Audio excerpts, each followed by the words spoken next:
My name is Amelia Vance. I'm 32 years old, and I'm a landscape architect. The air in the grand ballroom was thick with the scent of lilies and anticipation, a perfect blend of joy and nerves. I stood by the enormous arched window, watching the last of our guests trickle in, my heart a drumbeat against the lace of my wedding gown. Mark, my groom, was already at the altar, a vision in his tailored charcoal suit, his smile radiant. He was, I truly believed, my perfect fit. But then, my mother, Eleanor, materializing beside me, her usually composed face etched with a tension I hadn't seen all day, shattered the illusion of perfection. She tugged gently on my arm, pulling me into the alcove where a towering floral arrangement of white roses gave us a semblance of privacy. Her voice was a low, urgent whisper, barely audible over the string quartet. "Amelia," she said, her eyes wide with a fear that made my stomach clench, "you cannot marry him. He is not who you think he is. I've found things that mean danger." I stared at her, my mind reeling, a hot wave of indignation rising. How could she say such a thing, now, at this moment? I was about to open my mouth to rebuke her, to tell her she was being ridiculous, when the first faint wail of sirens cut through the elegant music. They grew louder, closer, until they shrieked to a halt right outside the hotel. Before I could process what was happening, the heavy oak doors of the ballroom burst open, and uniformed police officers, badges gleaming, streamed in, their eyes scanning the crowd with an unnerving intensity. They were looking for someone. And then, their gaze landed on Mark.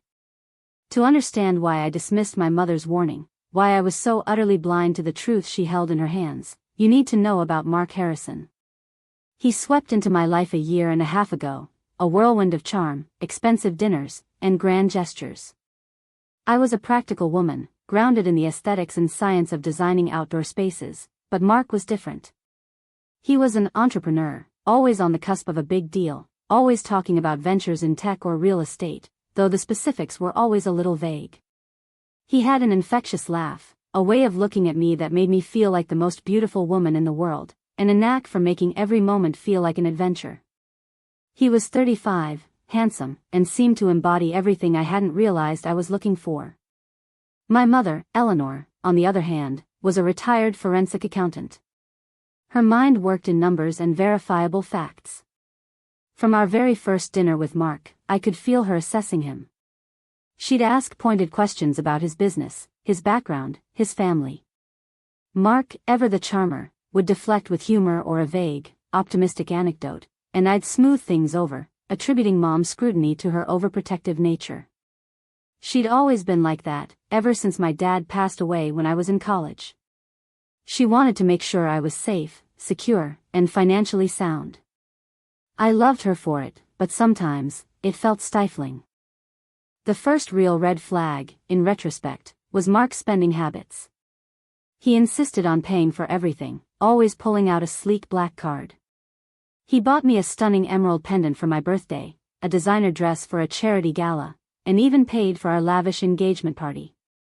Yet, when I'd ask about his actual income, he'd just smile and say, "The market's volatile, sweetheart, but we're about to hit big. My assets are just tied up in a few long-term plays." It sounded plausible enough, especially coming from someone so confident. My mother, however, noticed the pattern. "Amelia," she'd said over coffee one morning, "he lives an expensive lifestyle with no visible means of support. That usually means he's either independently wealthy and incredibly private, or he's living beyond his means in a way that isn't sustainable." I brushed her off, convinced she was just being her usual cautious self. "He's a perfect fit for me, Mom," I'd insisted, using the phrase that had become a mantra for my defense of him. "He makes me happy." Then came the subtle discrepancies. Mark would tell stories about growing up in Arizona, but once mentioned a high school football rivalry in Texas. He had a habit of changing details, small things that, on their own, seemed insignificant. My mother, with her accountant's eye for detail, began to gently point them out. "Didn't Mark say his family owned a chain of dry cleaners in Scottsdale?" she asked one evening. "He just told your Aunt Carol they were in commercial real estate in Phoenix." I'd always jumped to Mark's defense, explaining it away as a slip of the tongue or a misunderstanding. I even started to feel a growing resentment towards my mom. It felt like she was trying to pick apart my happiness, to find flaws where there were none. A few months before the wedding, Mom gave me a gift. It was a subscription to a premium INE background check service, framed as a safety measure for women in this day and age. She'd even printed out a little brochure about it. I thanked her, put the login details in a drawer, and promptly forgot about it.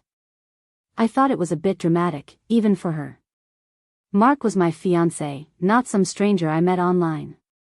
My trust in him was absolute. The biggest incident happened 6 weeks before the wedding. Mark came to me, looking uncharacteristically stressed. He needed a significant loan, he said, for a final investment push on a tech startup that was about to go public. He showed me some impressive-looking documents, projections, and a guaranteed return that was almost unbelievable. He promised to pay me back double within 3 months. My savings, accumulated from years of careful work, were substantial. I hesitated, a tiny voice of caution whispering in my ear, but the thought of disappointing him, of not supporting his dreams, was worse. I agreed. My mother, who happened to be visiting, overheard a snippet of the conversation. When I later told her I'd transferred the funds, she was furious. Her face turned pale. "Amelia, what have you done? You can't just hand over your life savings like that. Did you verify anything? Did you see the company's financials?" I snapped at her, telling her to mind her own business, that Mark and I were a team, and that she needed to stop trying to sabotage my relationship. That was when the numbers stopped looking accidental, and my mother stopped asking me questions. She went quiet, almost unnervingly so. I was too wrapped up in wedding planning, choosing floral arrangements, tasting cakes, finalizing guest lists, to notice the subtle shift. I just assumed she was finally accepting Mark. What I didn't understand yet was that her silence wasn't acceptance, it was strategic. She was using that background check service, the one she'd given me, and her formidable accounting skills. She started with the vague company names Mark had dropped, cross-referencing them with public records. She looked into his supposed past addresses, his business partners, even his family claims. She found a dissolved LLC in Delaware with a history of unpaid debts. She found an eviction notice from an apartment complex in San Diego under a slightly different name, but with Mark's birth date. She uncovered a pattern of short-term, high-spending relationships, followed by sudden disappearances and new cities. The guaranteed return documents Mark showed me? My mother recognized them as expertly forged, using templates from defunct companies. The tech startup he claimed was about to go public didn't exist in any legitimate registry. She found a warrant for his arrest in another state for grand larceny and wire fraud, specifically targeting women through romantic relationships. He was a professional con artist, a master manipulator, and I was his latest mark. The day before the wedding, Mom tried one last time. She came to my apartment, a thick folder clutched in her hand. "Amelia, please, just look at this," she pleaded, her voice cracking. "I have proof. Mark Harrison isn't his real name. He has a warrant out for his arrest. He's been doing this for years." I was sitting amidst swaths of tulle and ribbon, finalizing seating charts. I didn't even open the folder. I looked at her, my eyes stinging with tears of frustration. "Mom, stop it. Just stop. You're trying to ruin my wedding, my life. He's my perfect fit, and you can't stand it." I accused her of jealousy, of trying to control me, of being obsessed with finding fault. I told her that if she couldn't be happy for me, she didn't have to come to the wedding. She looked at me, her face a mask of pain, and quietly left. That night, she made a call to the authorities, presenting her meticulously gathered evidence. She knew she couldn't convince me, but she could protect me. And so, we arrived back at the grand ballroom, the scent of lilies, the string quartet, my heart pounding. My mother's whispered warning still hung in the air: "He is not who you think he is." I found things that mean danger. The sirens had faded, replaced by the heavy thud of police boots on the polished marble floor. My gaze, still locked on my mother's terrified face, snapped to the altar. The officers moved with purpose, their eyes fixed on Mark. He had just turned, his smile faltering as he saw them. 2 officers were already flanking him, their movements swift and practiced. One of them, a stern-faced woman with a badge identifying her as Detective Miller, held up a piece of paper. Mark Harrison, also known as David Albright, we have a warrant for your arrest for multiple counts of wire fraud and grand larceny. The words hung in the stunned silence of the ballroom. The string quartet had stopped playing mid-note.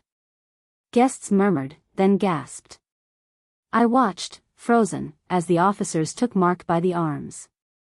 His face, usually so composed and charming, twisted into a mask of pure panic. He tried to pull away, to protest, but it was useless. This is a mistake, he stammered, his eyes darting wildly, finally meeting mine. There was no charm there, only desperation. No love, only fear of exposure. The officers read him his rights, then led him out, past the gaping guests, past the abandoned altar, past the wilting lilies. Mike, perfect fit, was being escorted away in handcuffs.